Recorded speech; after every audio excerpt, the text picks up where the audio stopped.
Hello YouTube, Alan back with another video, and this week we're going to be talking about the N64 Mini, or lack thereof. So, a little while back, depending on when this goes up, a while back,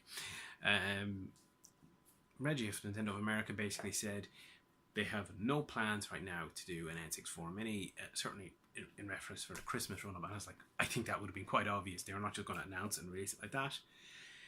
And frankly, they have no reason to, because the Switch is selling reasonably well and they have other big hits. They have Pokemon and they have Smash Brothers for this holiday season, so they don't need another product. Part of the reason why they brought out the NES Mini was because, well, they needed something to fill the product line as the Wii U was failing. And the SNES Mini was somewhat of a kind of a follow-on to that.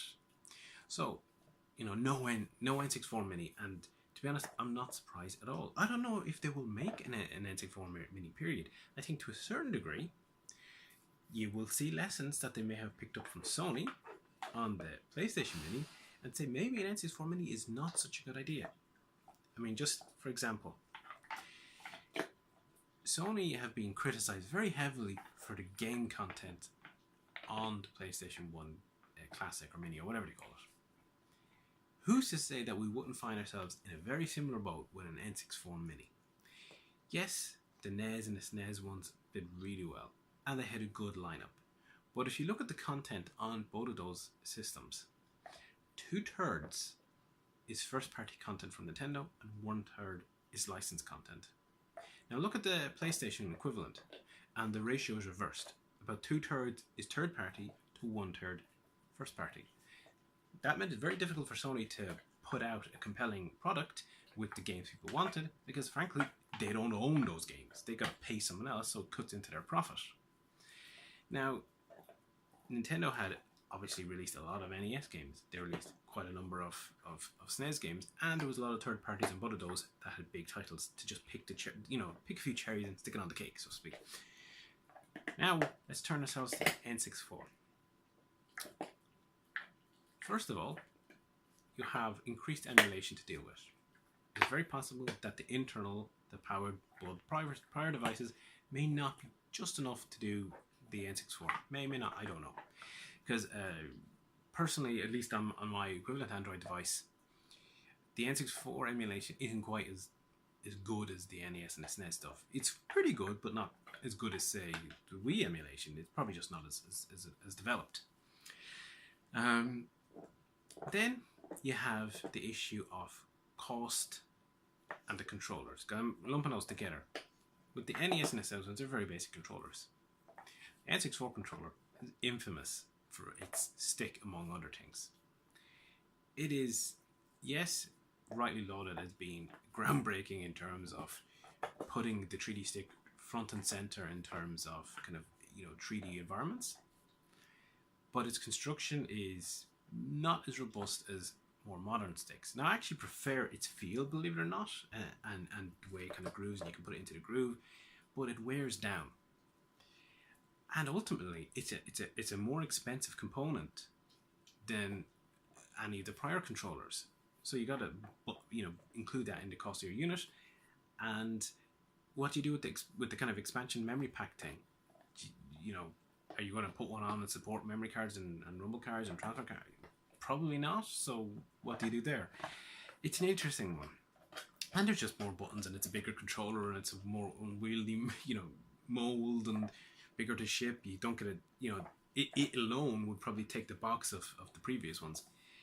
As a slight aside, I would actually love for Nintendo to republish those controllers, original ones for the N64. There's plenty of NES and SNES controllers you can get. They're easy to reproduce. Nintendo themselves reproduced GameCube ones for Smash Brothers.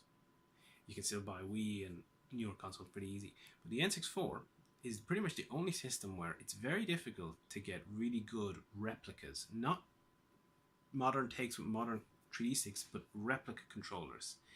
I mean, one of the reasons why I kind of stopped playing my N64 was, well, the controller itself, the stick was starting to,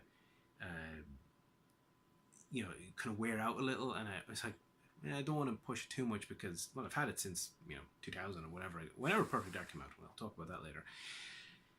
So I'd love to be able to buy a stick or buy a controller to actually replace, work on my N64 and replace it, but probably not going to happen because it's unusual, it's unique. And then obviously thirdly, we talk about the games that they can get. Naturally, Nintendo do have their first party games.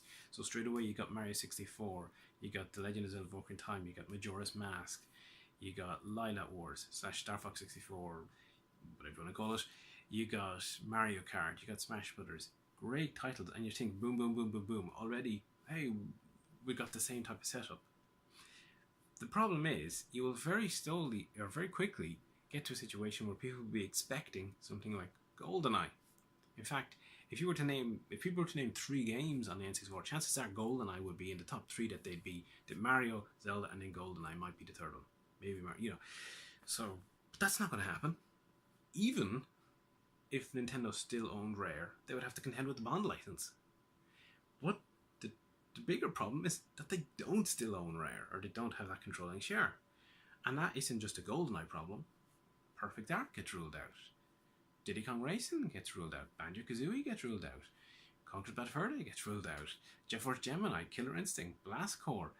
So many of these are among the top games on the platform that you would expect to be included, and they just pretty much wouldn't be there. I mean, maybe they could come up with an agreement with Microsoft, but to be honest, it's pretty unlikely, especially given that some of those games appeared on the Xbox collection. The only one where Mickey Speedway USA would be another one.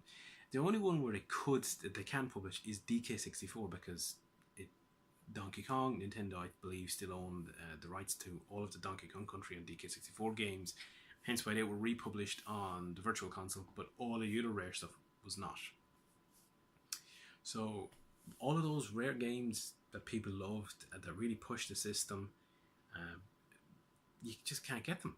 And then you say, well, what other third parties can you get the great games from? And very quickly you start hitting that. Oh well, to be honest, by that stage, Capcom, Namco, Square, all of these companies were basically publishing on Sony. So yes, they have games, but you're kind of going, Castlevania, is that one you want? It's not as bad as people say. Mystical Ninja, that's actually a bit of a hidden gem, I suppose. But again, not blowing your mind. IS is actually a pretty good game, but chances are they're not going to want to put a sports game.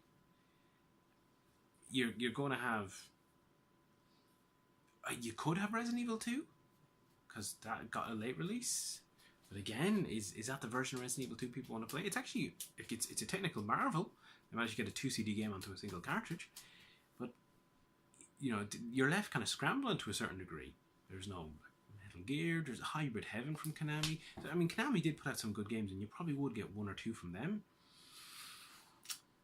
Ridge Racer, maybe. That was an NST port. It's not a bad game. But I'm sure I'm missing some. But Turok was a big one. You might get a Turok. Don't know who owns that rights anymore. There's just not a lot to be equivalent to the likes of Final Fantasy or Street Fighter or whatever. Actually, did they have Street? Yeah, they did have Street Fighter, didn't they? That they had on the other minis. So you're pretty much going to get 20 Nintendo games, I would suspect, would be what they could pull from.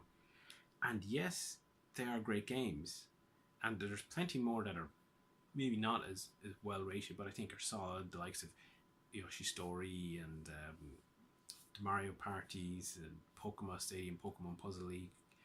There is plenty there.